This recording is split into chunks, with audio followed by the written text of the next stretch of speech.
नमः संस्कृताय दोस्तों, यूट्यूब से मैं साधना आप सबका स्वागत एवं अभिनंदन करती हूँ।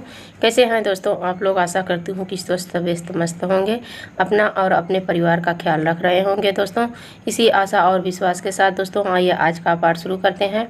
आज हम लोग फिर से महाकवि कालिदास द्वारा रचित रघुवंशम महाकाव्य लेके हाजिर हुए हैं, जिसमें आज हम लोग पढ़ेंगे रघुवंशम महाकाव्य के में वर्णित राजाओं का क्रम कि सबसे पहले किस राजा ने जो है यहाँ पे रघुवंशम महाकाव्य में कि सबसे पहले किस राजा का वर्णन हुआ है, इसे देखेंगे। और उसके पहले यहाँ से क्वेश्चन रघुवंशम से पूछा जाता है। लक्ष्य झारखंड के अकॉर्डिंग हम लोग अध्ययन कर रहे हैं, तो पीछे के वीडियो में हम लोगों ने 2 भागों में अध्ययन कर लिया है। आज ये रघुवंशम महाकाव्य का हमारा तीसरा भाग है दोस्तों। तो जो लोग ना देखे हो वो डिस्क्रिप्शन में इसका लिंक है, जाके देख लें और अपने तैयारी को बरकरार रखें। तो आइए बिना देरी किए हुए दोस्तों हम लोग अपने पाठ की शुरुआत करते हैं। तो हमारा पाठ शुरू होता है यहाँ से। यह है कि रघुवंश में वर्णित राजाओं का क्रम। रघुवंश में वर्णित राजाओं का क्रम क्या था? तो सबसे पहले राजा दिलीप थे। राजा दिलीप का से ही वर्णन मिलता है। वही पहले भी बता चुके थे कि राजा दिलीप से अग्निवर्मा तक देखेंगे तो 29 राजाओं का वर्णन है, और मनु से देखेंगे, मनु से अगर इनका अध्ययन करेंगे तो 31 राजाओं का वर्णन हो जाएगा। राजा दिलीप का द्वितीय सर्ग में वर्णन आता है। उन्होंने नंदिनी की सेवा करके रघु को जन्म दिया था। रघु के यानी दिलीप के पुत्र रघु हैं, और रघु के पुत्र अज हैं। अज के पुत्र दशरथ हैं, और दशरथ के 4 पुत्र हैं। जैसा कि सभी को मालूम है कि दशरथ के 4 पुत्र हैं, राम, लक्ष्मण, भरत, शत्रुघ्न। तो उन्होंने उसके बाद राम ही राजा बने थे। तो राजाओं का वर्णन है तो राम की बारी आती है। राम के 2 पुत्र थे, कुश और लव थे। तो सबसे बड़े कुश थे, तो यहाँ कुश राजा बने हैं। तो जब कुश राजा बने हैं तो कुश के पुत्र को राजगद्दी मिलेगी। तो कुश के पुत्र थे अतिथि, अतिथि के पुत्र निषद थे, निषद के पुत्र नल थे, नल के पुत्र नभ थे। उसके बाद आता है कि पुंडरीक। ये कौन है? पुंडरीक। पुंडरीक के पुत्र क्षेमधनवा थे, और देवकी नीक। क्षेमधनवा के पुत्र देवकी नीक थे। उसके बाद देवकी नीक के पुत्र थे, एक पुत्री हुई थी और एक पुत्र अहिनिगु। अहिनय नाम भी मिलता है, पुत्री का नाम नहीं दिया है, और पुत्र का नाम दिया है अहिनगु, अहियन। और उसके जो अहिनगु था उसके पुत्र का नाम परित्राय था, और उसके भी एक पुत्र था शील।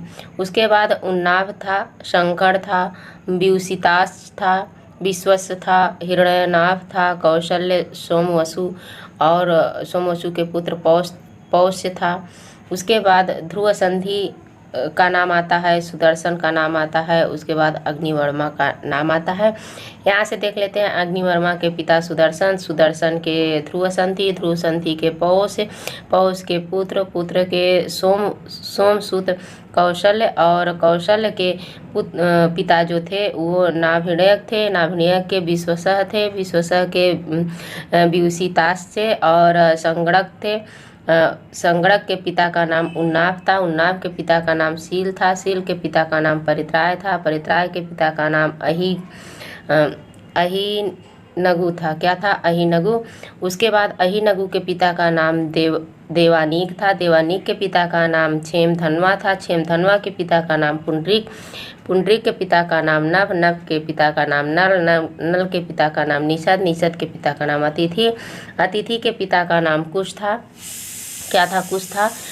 उसके बाद आता है यहाँ पे कुश के पिता का नाम, अतिथि के पिता का नाम कुश, और कुश के पिता का नाम राम, राम के पिता का नाम दशरथ, दशरथ के पिता का नाम अज, अज के पिता का नाम दिलीप, और दिलीप के पिता का नाम मनु बताया जाता है। और मनु सूर्यवंश से उत्पन्न हुए थे, इसीलिए राम को सूर्यवंशी राजाओं में वर्णन मिलता है। रघु सबसे प्रतापी राजा थे, इसलिए उन्हें रघुवंशी भी कहा जाता है। तो ये था राम के वर्णित कुछ जो है इनके वंशावली। उसके बाद आइए देखते हैं यहाँ पे क्या है। अंतिम राजवंशीय राजा जहाँ तक रघुवंश में वर्णन प्राप्त होता है यहाँ तक अग्निवर्मा तक था दोस्तों।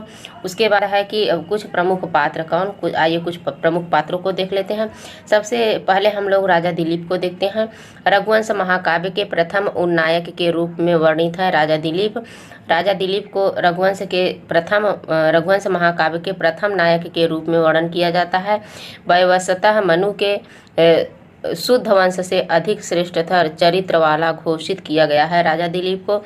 वायु भी दिलीप के शासन के अनुसार अनुगमन करता था। और यहाँ पे एक कारिका श्लोक दिया गया है राजा दिलीप के बारे में।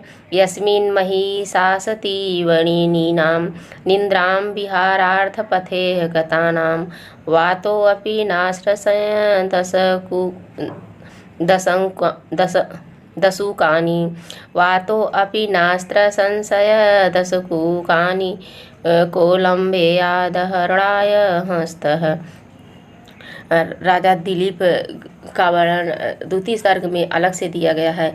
राजा दिलीप की पत्नी सुदक्षिणा और राजा दिलीप दोनों नंदिनी गाय की सेवा करते हैं, उन्हें पुत्र की प्राप्ति होती है।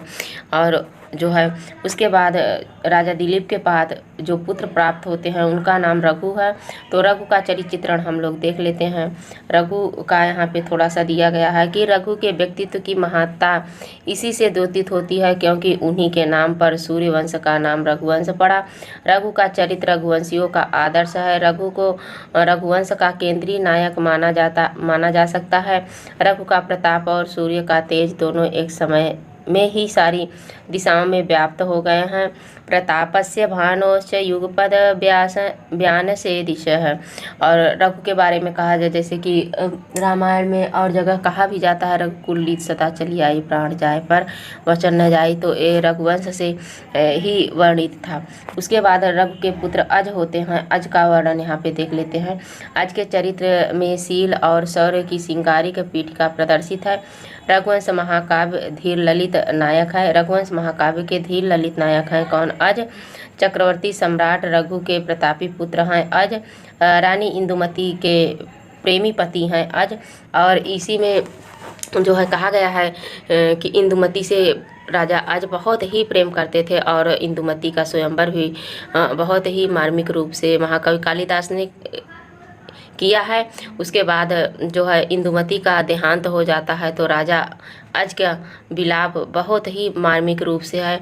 तो ये प्रेमी पति थे कौन? राजा अज इंदुमती के, इसलिए इन्हें धीर ललित के कोटि में रखा गया है।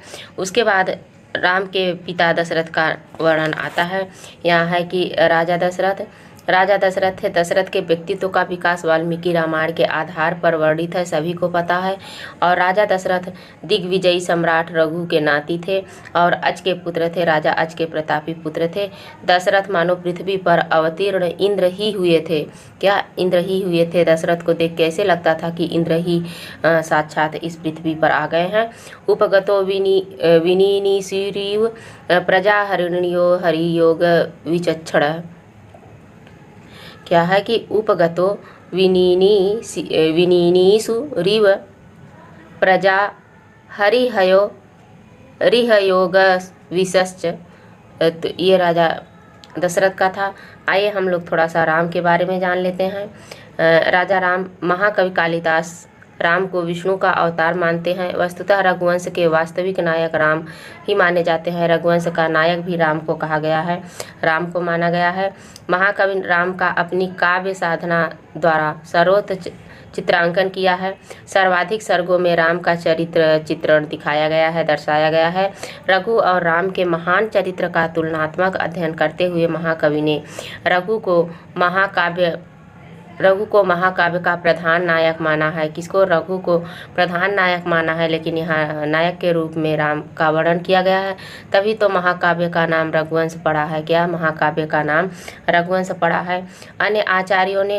अन्य आचार्यों ने राम को ही इस महाकाव्य का नायक माना है और कहा कि रघु से लेकर राम तक जो कथा है वह राम कथा को विस्तार देने के लिए है। राम राजा बनने की बात सुनकर रोने लगते हैं और वन गमन की आज्ञा पाकर प्रसन्न हो जाते हैं। ऐसा राम का चरित्र बताया गया है। और यहाँ पे फिर उसके बाद है